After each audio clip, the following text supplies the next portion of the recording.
Hello, my lovelies, and welcome to WABI SABI Lifestyle. Today, we'll finally be making those coconut flour pancakes that I've been asked about so many times. So I've got my supplies together and I've shown you what I do. Now to get started, you want to have good ingredients. And for any more info, go to my blog at wabisabilifestyle.com, and I've got all the information you need there, and you can contact me with any questions. Now, whenever you work with coconut flour, you need a lot of eggs. So if you can't have eggs, I'm not sure if this is the recipe for you because eggs is my binder. It also has a lot of the nutrition. I have a teenage boy to feed, and he eats these almost every day.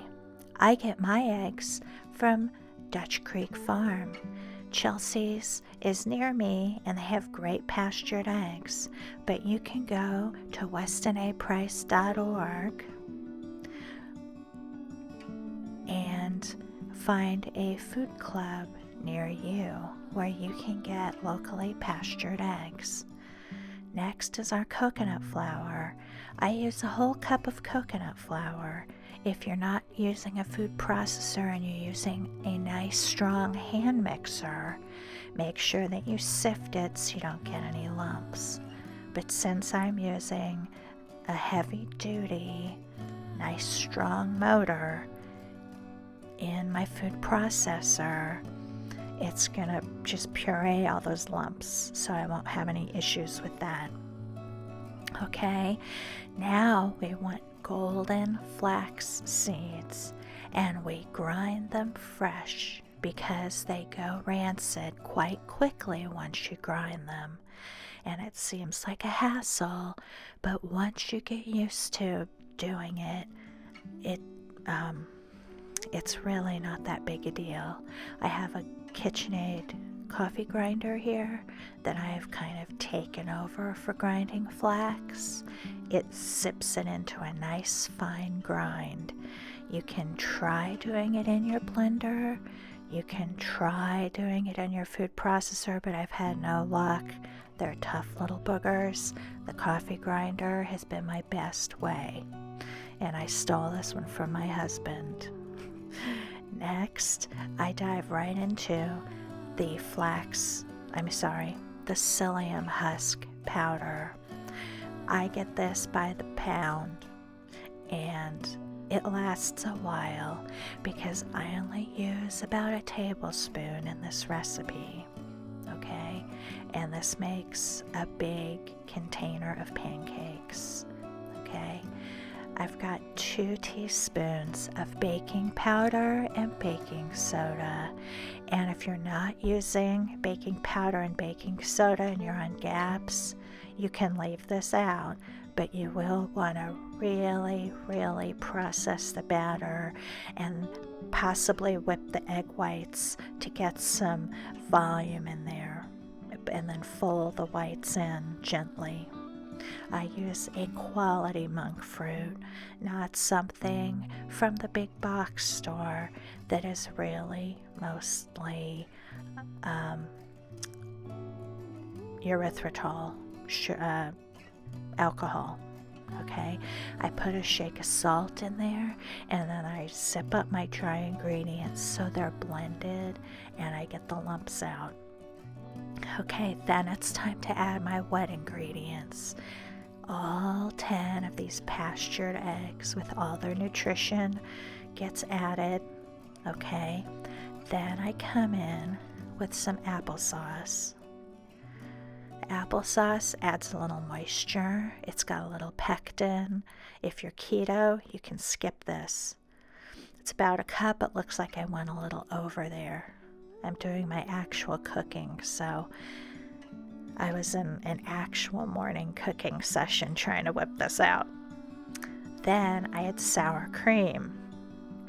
If you can't have dairy, and we don't eat a lot of dairy, this is almost the only dairy we have. But if you don't use dairy, you can use coconut milk, just the thick part off the top of the can, but you have to make sure you get a can that has the nice thick milk without a bunch of thickeners put into it. Also a little vanilla, then I buzz it up, zip it up, and I get it off the bottom and the sides so I don't have any dry spots. Okay, then give it a nice long mix. Put some air in that batter, get it all ready while I preheat my skillet. Okay? And now we're coming over to a preheated skillet. I like to make these in a nice seasoned cast iron skillet, but these make when I use a little bit of oil in my stainless steel, nice heavy bottom stainless steel pan. It makes for a really pretty pancake for you guys. Plus, I was making eggs in my cast iron at the same time, so I have my little assembly line kitchen working. You can hand mix in some Lily's chocolate chips or any sugar-free chocolate chips. That I just happen to use Lily's because they don't use erythritol in most of theirs. You can mix in some blueberries if you're not keto, or if you can have nuts, mix in some pecans. Any of those things. You can grate a little nutmeg in there, pumpkin pie spice, cinnamon, whatever you like to give it some zip. Now, you need to be extra careful and gentle with these pancakes. Notice that my spatula is a cookie spatula. It is a very thin, flexible spatula. I come in very gently. There, you do not wait until they are completely bubbly, because you won't see bubbles. If you wait until you see bubbles, they're probably burned on the bottom. Okay, so you gently turn them as soon as they're the right color on the bottom. Use a lid to keep in the heat and cook them kind of low and slow, not as fast as traditional pancakes. So once you practice a couple of times, this makes a nice big batch of pancakes. And I think you'll really enjoy having the versatility of a grain-free, low-carb pancake. And I really feel like this is the closest we've come to a standard pancake. Visit WABISABILifestyle.com for the links and supplies you need and to ask any further questions. Don't forget to like and subscribe because it really does help my channel grow.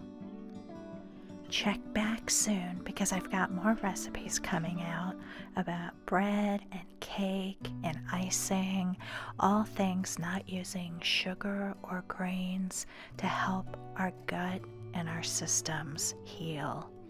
Until next time, this is Anne. Bye for now.